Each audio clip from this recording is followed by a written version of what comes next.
본래 되라. 아멘. 성부와 성자와 성령의 이름으로 말씀드립니다. 지난주까지 사도행전을 다 마쳤습니다. 오늘부터는 뭐 한다고요? 뭐 한다고 그랬죠? 마태복음. 오늘부터는 이제 마태복음 전체를 강의 설교할 것입니다. 이 마태복음서를 통해서 복음이 무엇인지, 복음의 진수를 깨닫는 시간 되길 축원합니다. 여러분들 혹시 여러분들의 가문의 족보에 관하여 이야기를 들어보신 적 있으십니까?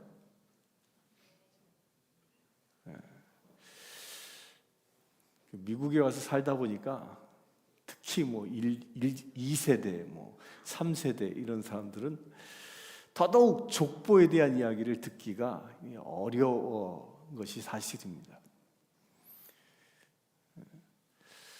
영국에 유명한 수상 한 사람이 있습니다. 누구죠? 역사에 해박하시네. 그 윈스턴 처치. 이 처칠 수상이 그 정적이 한 사람이 있었어요. 늘 의회에 가면 싸움하는 그런 정적이 이렇게 얘기합니다. 아니, 당신 집안은 옛날부터 마부나 하던 그런 집안 아니었어 하고 그냥 처칠의 족보를 딱 이야기합니다. 그러면서 막 조롱을 했어요. 그래서 그 조롱을 탁 듣고 있었던 이 윈스턴 처칠이 뭐라고 대답했냐면 스며시 웃으면서 이렇게 대답합니다. 맞습니다. 우리 조상은 마부였습니다. 하지만 나는 우리 조상들이 마부였다라는 사실보다 우리 가문이 이 마부에서 수상까지 올랐다라는 이 사실이 훨씬 더 자랑스럽습니다. 이렇게 대꾸했습니다. 여러분들, 우리는 보통 이 족보를 이야기하면 영광스러운 이름들, 훌륭한 인물들, 그들의 이름들을 올리고 싶어 합니다. 혹시 조상 중에서 부끄러운 과거가 있다거나 그런 분이 있으면 족보에서 슬쩍 가리고 싶은 것이 우리 인지상정입니다.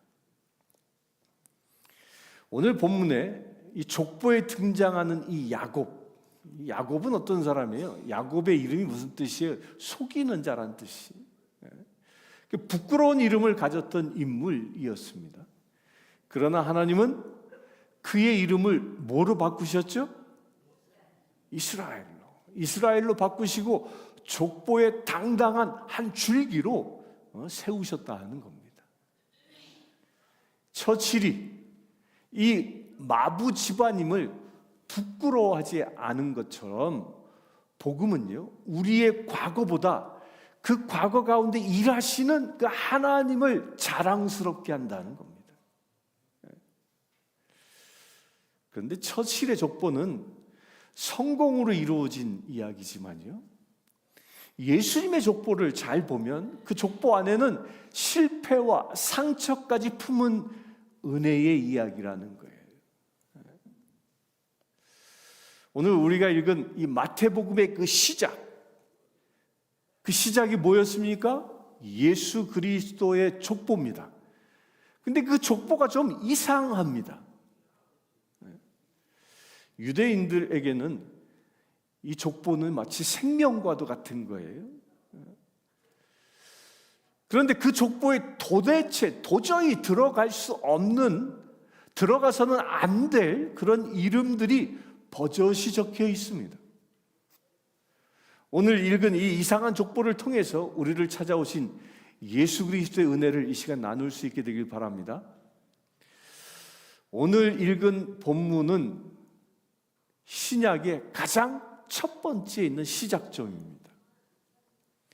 그런데 왜 신약은 이 족보로부터 시작되고 있겠습니까? 그것은요, 이 마태복음서의 1차적인 독자는 누구였겠습니까? 예? 할렐루야. 그 1차적인 독자는 당시에 유대인들을 겨냥해서 쓰여진 책입니다. 당시 유대인들은 로마의 그 압제 속에서 구약에 예언된 메시아를 간절히 기다리고 있었습니다. 그들에게 메시아의 자격 요건 중에 가장 중요한 것은요, 그가 아브라함과 다윗의 자손인가라는 거예요. 왜? 구약의 메시아는 아브라함과 다윗의 자손 가운데 나온다고 했기 때문입니다. 그래서 마태는요, 복음을 시작하면서 아브라함과 다윗의 자손 예수 그리스도의 계보라라고 시작하고 있는 거예요. 이건 단순한 예수 그리스도에 대한 호칭의 이야기가 아니에요. 예수님이 구약의 모든 약속을 성취하러 오신 진정한 왕이심을 법적으로 역사적으로 증명하려고 하는 그런 의도적인 선언이 바로 1절에 담겨 있는 겁니다. 그런데 이 족보를 자세히 뜯어보면 유대인들의 시각으로 보면요, 아주 깜짝 놀랄 만한 파격적인 세 가지가 숨겨져 있습니다. 첫째가 뭐냐면요, 17절에 읽은 14라는 숫자입니다. 그 14를 굉장히 강조하고 있어요. 그 14대를 4대씩 몇 부분으로 나누고 있어요? 세 부분으로 나누고 있거든요. 이스라엘의 형성기인 아브라함부터 다윗까지 그 첫 번째 그룹입니다. 또 이어서 이스라엘 왕정의 그 번성과 쇠퇴기인 다윗부터 어디까지? 바벨론까지. 이게 두 번째입니다. 또 세 번째가 언제일까요? 바벨론부터 어디까지? 예수 그리스도까지. 이게 세 단락으로 나눠져 있습니다. 그러면서 거기에 다 14대라고 쓰고 있죠. 여기서 이 14라는 숫자는요, 히브리어 그 철자에는 숫자를 대입하는 게마트리아라는 기법으로 볼 때 다윗, 이 14는 무엇을 상징하냐면 다윗을 상징한다는 거예요. 게마트리아라는 것은요, 글자에 숫자 값을 부여해서 의미를 읽어주는 방식을 말합니다. 히브리어와 헬라어 알파벳에는요, 숫자 값이 할당되고 있습니다. 숫자 값이. 왜 그러냐면 성경이 쓰여지는 이 고대에는요, 우리가 쓰고 있는 1, 2, 3, 4 이 아라비아 숫자가 없었습니다. 그래서 글자 자체가 숫자를 의미한 거예요. 쉽게 얘기하면 이런 거예요. 기역 그러면 숫자 일일이 없으니까 기역이 1이야. 니은 그러면 니은만 쓰면 뭐가 될까요? 2가 되는 거예요. 가나다라 모르세요? 디귿 그러면 뭐예요? 3이 되는 거예요. 그게 게마트리아라는 방식이에요. 이 단어에 포함된 각 철자의 숫자 값을 다 더하면 그 단어의 수치를 계산하는 방식이 바로 뭐냐? 게마트리아라는 거예요. 유대인들은요, 이 유대인들에게 이 숫자는 그냥 단순한 양을 계산하는 것을 넘어서 이 숫자의 신학적인 의미를 전달하는 도구로 쓰여졌습니다. 바로 이런 방식으로 다윗의 이름값을 계산했던 거예요. 당시 히브리어는 여기 보면 히브리어 철자 처음 보는 것 같지요. 제일 위에 있는 게 달렛이고 두 번째 게 바브고 세 번째 또한 달렛이에요. 이게 히브리어예요, 히브리어. 근데 달렛은 숫자 뭐를 상징한다고요? 히브리어 알파벳의 네 번째. 그래서 4를 상징해. 이 바브는 히브리어 숫자 중에 6번째예요. 그래서 6을 상징해. 또 달렛이 나오죠. 그래서 달렛 디귿 바브이 달렛 디귿 이렇게 해서 DVD. 히브리어는 자음만 쓰거든요. 모음이 없거든요. 그러면 그게 뭐가 돼? DVD를 뭐로 읽어? 데이비드라고 읽는 거예요. 데이비드가 누구예요? 다윗이죠. 다윗. 그래서 4 더하기 6 더하기 4는 몇? 14. 그래서 사람들이, 유대인들이요, 이 14라는 숫자를 보는 순간 누구를 상징했을까요? 누구를 떠올랐을까요? 우리 현대를 살아가는 한국인들은 이 17절에 14대요 14대고 14대인가 보다 이렇게 생각했지만, 유대인들은 14라는 숫자를 딱 보는 순간 누구를 생각한다고요? 다윗의 역사네, 이렇게 보는 거예요. 성경의 비밀을 아시겠습니까? 곧 다윗이라는 겁니다. 마태는요, 이 족보를 읽는 유대인들에게 이 14라는 숫자를 반복적으로 보여주면서, 이 족보는 다윗의 자손인 왕의 족보구나를 연상할 수 있도록 마태가 의도적으로 배치한 거라는 거예요. 여러분들 중요한 신학 공부를 한 겁니다, 이 시간. 마태는요, 14 다윗, 14 다윗, 14 다윗 이렇게 3번을 강조하는 그 리듬을 통해서 예수의 탄생이 결코 우연이 아니라 다윗에게 하신 하나님의 약속이 철저히 성취되고 있는 결과임을 선포하고 있는 겁니다. 그래서 이 족보는요, 예수는 다윗의 자손으로 오신 왕이시다, 이 메시지를 반복적으로 주입하고 있는 겁니다. 그래서 유대인들은 17절을 딱 읽는 순간 누가 보인다고요? 다윗 얘기네, 그렇게 보는 거예요. 그래서 마태는 이 14라는 이 숫자를 통해서요, 예수님이 다윗의 자손이시오, 그래서 진정한 왕이심을 선포하고 있는 겁니다. 이는 하나님의 그 약속이 숫자의 정교한 만큼이나 정확하게 성취되고 있음을 보여주고 있는 겁니다. 여기서 중요합니다. 하나님의 약속은요, 정확하게 성취됩니다. 아멘이십니까?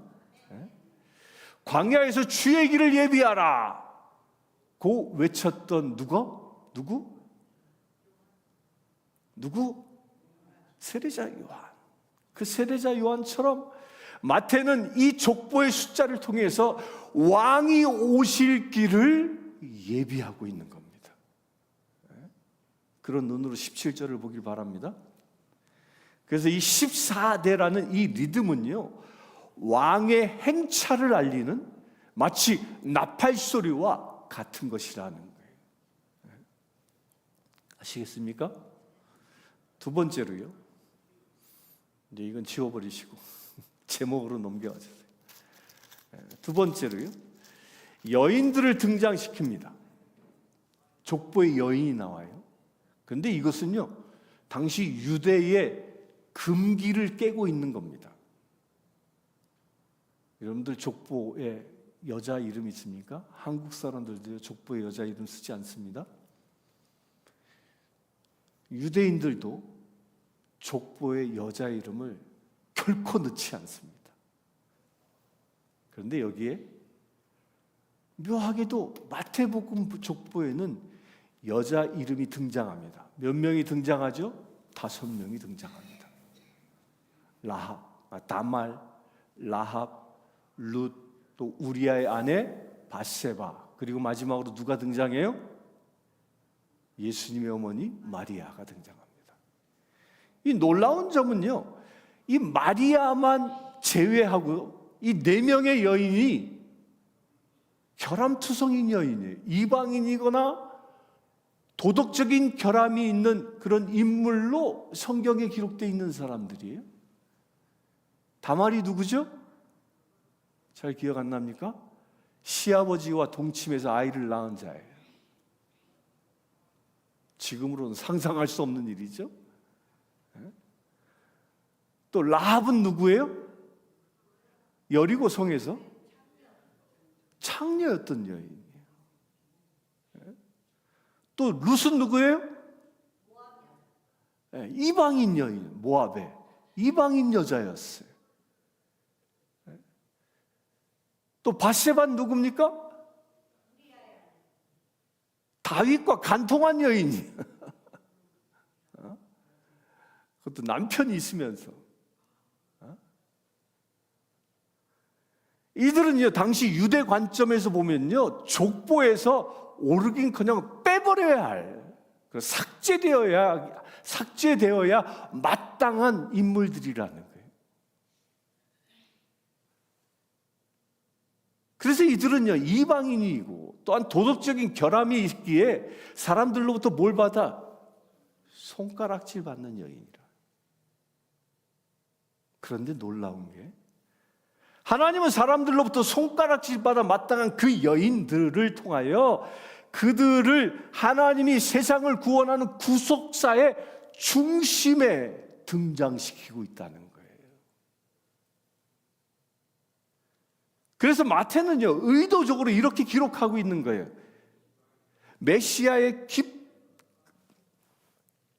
메시아가 오시는 그 길은요, 그냥 순수한 혈통과 그 완벽함이 아니라 은혜로 이루어지고 있는 길임을 선포하고 있는 거예요. 여러분들요, 은혜로 구원받은 이가 있죠. 남편이 무려 5이나 있었고, 지금 살고 있는 남자도 남편이 아니었던, 그래서 세상에선 드러날 수 없어서 늘 숨어 지내야만 했던 여인이 누굽니까? 수가성의 사마리아 여인이죠. 그런데 그 사마리아 여인에게 누가 찾아갔습니까? 예수님이 찾아갔어요. 마찬가지로 족보에 기록된 이 여인들은 엄밀히 따지면요, 수가성, 이 사마리아 여인처럼 예수님이 찾아가야 할 우리의 모습이라는 거예요. 그리고 예수님은요, 그런 허물과 죄가 있는 이들을 탓하지 아니하시고 우리를 예수님의 족보의 주인공으로 부르신다는 겁니다. 그래서 예수님은 이렇게 얘기합니다. 건강한 자에게는 의사가 쓸데없고 병든 자에게라야 쓸데가 있느니라. 나는 의인을 부르러 온 것이 아니라 죄인을 부르러 왔다. 아멘이십니까? 여인들처럼 죄인된 우리를 누가 부르신다고요? 주께서 부르시고 계시다는 겁니다. 여러분들 삶 속에 예수님은 지금 우리를 부르십니다. 주께서 나를 부르실 때 아멘으로 응답할 수 있게 되길 축원합니다. 세 번째로요, 유대인들의 그 역사 가운데 아주 지워버리고 싶을 아주 치욕적인 역사를 기록하고 있습니다. 실패의 역사를. 그 12절에 보면 뭐예요? 바벨론으로 사로잡혀간 후에라는 표현이 나옵니다. 이 족보는 가문의 영광을 기록하는 겁니다. 그런데 마태는요, 이스라엘 역사 가운데 가장 치욕스러웠던 그 바벨론 포로기를 당당하게 기록하고 있습니다. 이것은 하나님의 구원이 인간의 성공에만 국한된 것이 아니라 인간의 철저한 실패와 고통 속에서도 중단되지 않고 있음을 보여주고 있는 겁니다. 그러면 오늘 우리가 살아가는 우리에게, 현재를 살아가고 있는 우리에게 이 고리타분하게 보이는 이 이름들의 나열은 도대체 어떤 의미가 있겠습니까? 마태복음 1장 읽을 때마다 혀가 놀래. 발음도 잘 안 되지 않습니까? 그럼에도 불구하고 분명한 의미가 있습니다. 그 첫 번째가 뭐냐면요, 우리 인생의 오점은, 지워버리고 싶은 인생의 오점은 오히려 하나님의 통로가 된다는 것입니다. 여러분들이 기억하고 있는 인생의 오점은 하나님의 축복의 통로가 된다는 것입니다. 예수님의 족보에 오른 이 여인들의 이름은 하나님의 나라는 자격 있는 자들의 전유물이 아님을 분명하게 말하고 있는 겁니다. 혹시 과거의 상처나 지우고 싶은 그런 실수 때문에 하나님이 나 같은 사람을 쓰시겠어? 라고 스스로 절망하는 그런 영역들이 있습니까? 오늘 읽은 예수님의 족보 이야기는 분명하게 말합니다. 나는 바로 너 같은 사람을 위해서 그런 역사를 뚫고 우리의 아픔을 뚫고 주께서 오셨다라고 말하고 있는 것입니다. 여러분들 부끄러운 과거는 주님의 은혜 안에서 새로운 구원의 이야기가 될 수 있는 것입니다. 아멘이십니까? 여러분들의 아픈 상처는, 과거의 실수는 새로운 구원의 역사를 써내려가는 하나님의 축복의 통로인 것입니다. 두 번째로요, 지루한 기다림 끝에 약속은 성취되었다는 거예요. 여러분들요, 아브라함부터 예수님까지 몇 년의 시간이 흘렀을까요?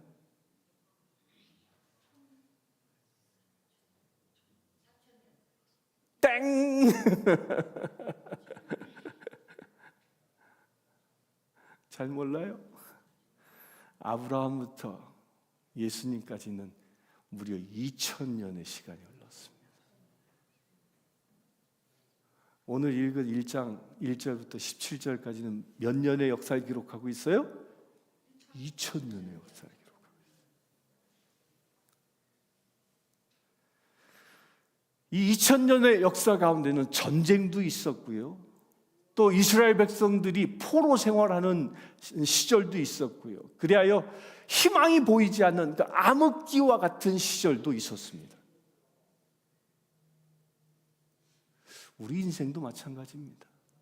우리 인생도요, 때로는 이스라엘이 겪었던 바벨론 포로기처럼 끝이 보이지 않는 그 고통의 터널을 지나가는 것과 같은 그런 때도 있었습니다. 하지만 오늘 읽은 족보는 분명하게 증명합니다.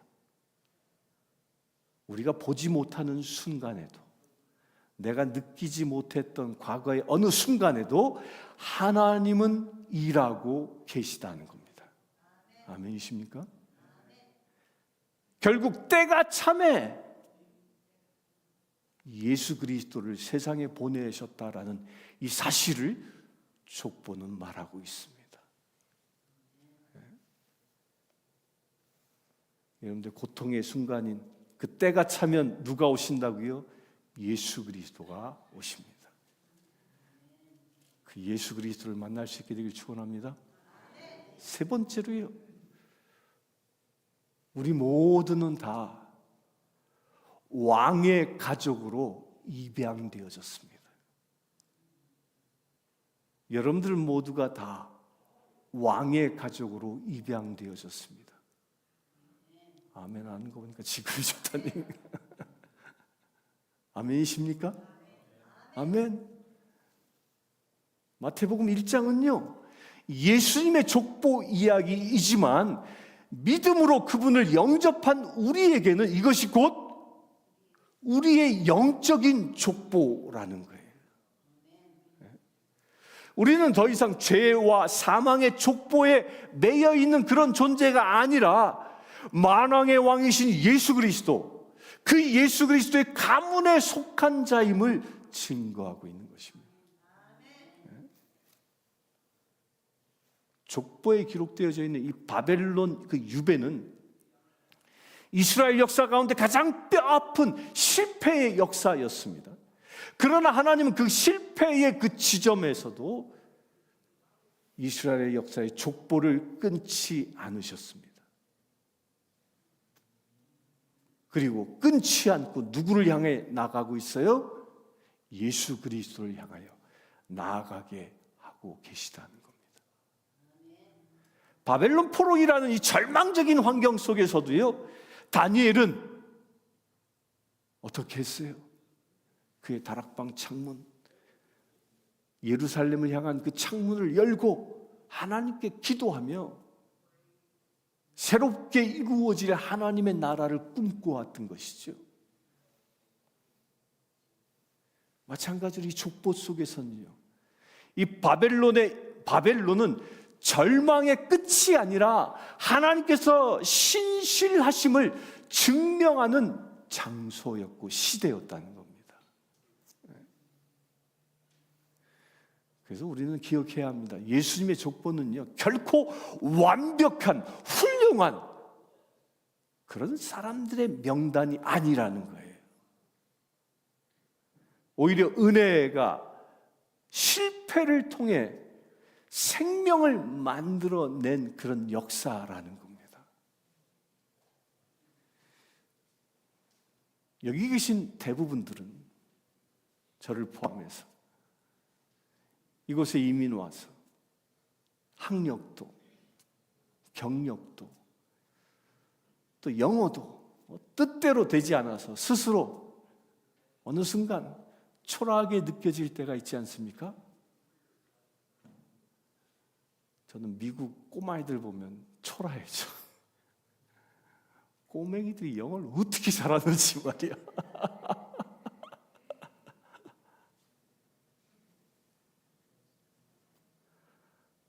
하지만 예수님의 족보는 말합니다.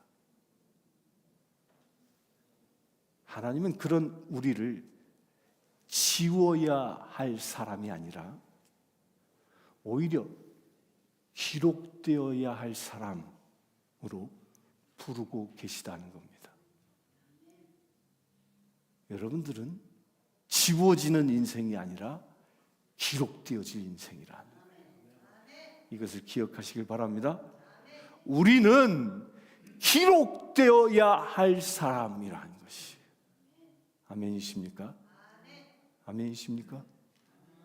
사랑하는 성도 여러분, 마태복음 1장 1절은 아브라함과 다윗의 자손 예수 그리스도의 계보로 시작합니다.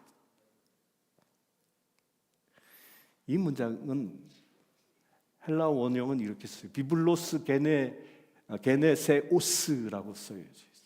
이게 무슨 뜻이냐면요, 새로운 창조의 책이라는 의미를 담고 있어요.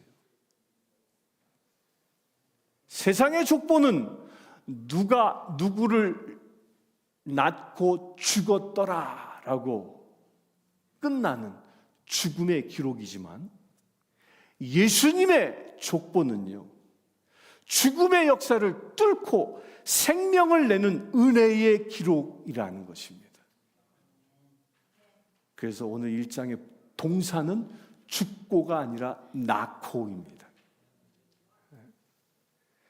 세상의 족보는 죽음으로 끝나지만 예수 그리스도의 족보는 생명으로 이어지고 있다는 것입니다. 우리는 이제 죄의 족보에서 옮겨져서 왕의 가문, 왕의 족보에 기록되어지는 존재입니다. 아멘이십니까? 오늘 그 예수님이 그 여러분들 인생 한복판에 찾아오셨습니다. 다윗은 은혜로 왕의 상에서 함께 먹게 된 한 사람이 있었어요. 그게 누구냐면 사울 왕의 손자이며 또 누구? 요나단의 아들인 사람. 이름을 기억하십니까? 무비보셋이라는 사람.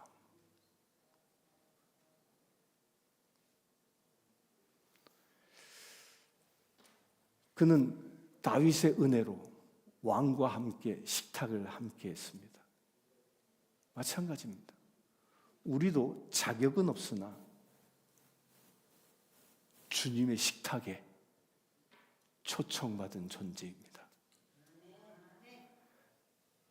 다윗의 그 왕의 식탁보가 무비보셋의 그 불구가 된 불편한 다리를 가려준 것처럼 예수 그리스도의 보혈은 우리의 과거와 상처를 덮어주시고 우리를 왕의 가문으로 부르고 계신 것입니다.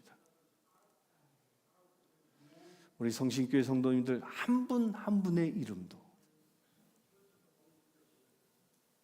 한 분 한 분의 이름도 강강님, 김순자, 김순정, 로봇 이들의 이름도 이런 우리들의 이름도 비록 세상의 족보에는 그저 평범해 보일지 모르는 그렇게 보일진 몰라도요 하나님 나라의 그 생명의 책 그 생명의 책 그 족보에는요 내 이름이 여기 계신 분들의 이름이 예수 그리스도의 보혈로 기록되어져 있음을 믿으시길 바랍니다. 네? 여러분들의 실패와 아픔을 족보의 한 페이지로 삼아서 하나님은 가장 아름다운 구원의 드라마를 써내려 가실 그는 우리 주님을 신뢰할 수 있게 되길 축원합니다. 네? 여러분들의 삶은 이제 지루한 일상이 아니라요 하나님의 그 축복의 역사가 흐르는 통로인 것입니다. 여러분들의 삶은 지루한 일상이 아니라 뭐라고요? 하나님의 역사가 흐르는 축복의 통로입니다. 아멘이십니까? 아멘. 우리 성신교회 성도님들 한 분 한 분의 이름이 세상이 보기에는 그저 스쳐 지나가는 평범한 이름일지 몰라도요 하나님의 나라의 그 생명책에는 왕의 자녀 뭐라고요? 여러분들 이름이 뭐라고요? 왕의 자녀 왕의 자녀라는 호칭이 붙어지는 그런 이름으로 아주 찬란하게 기록되어져 있습니다. 믿으십니까? 이번 한 주간 우리 그렇게 살아갑시다. 우리 한 주간 왕의 자녀답게 당당하게 왕의 자녀답게 당당하게 승리하며 살아가시길 주님의 이름으로 축원합니다. 잠시 기도하겠습니다. 주 아버지 하나님 감사합니다. 주님께서 우리를 죄 가운데 불러주시고 생명의 책에 기록하여 주시네 감사합니다. 우리로 하여금 사단 마귀에 속한 자가 아니라 하나님의 자녀 되게 하심을 감사합니다. 왕의 자녀로 주께서 우리를 기록하여 주시네 감사합니다. 아버지 하나님 이제 우리가 살아가며 왕의 자녀답게 세상을 살아가기를 원합니다. 그래 세상을 이겨 하나님의 나라를 일구며 살아가는 거룩한 믿음의 세대어지기를 원합니다. 주여 역사하여 주시옵소서. 우리의 삶 가운데 하나님의 영광이 가득하게 하시고 우리의 삶을 통하여 오직 주님이 높임받는 거룩한 사역들이 날마다 이루어지게 하여 주시옵소서. 그래 우리가 한 주간을 살아가며 하나님을 높이며 하나님의 거룩하심을 세상에 증거하며 살아갈 수 있는 거룩한 믿음의 새들 되게 하여 주시옵소서. 우리 주 예수 그리스도의 이름으로 기도드리옵나이다. 오늘 다 함께 일어나셔서 384장 성령 찬송 드리겠습니다.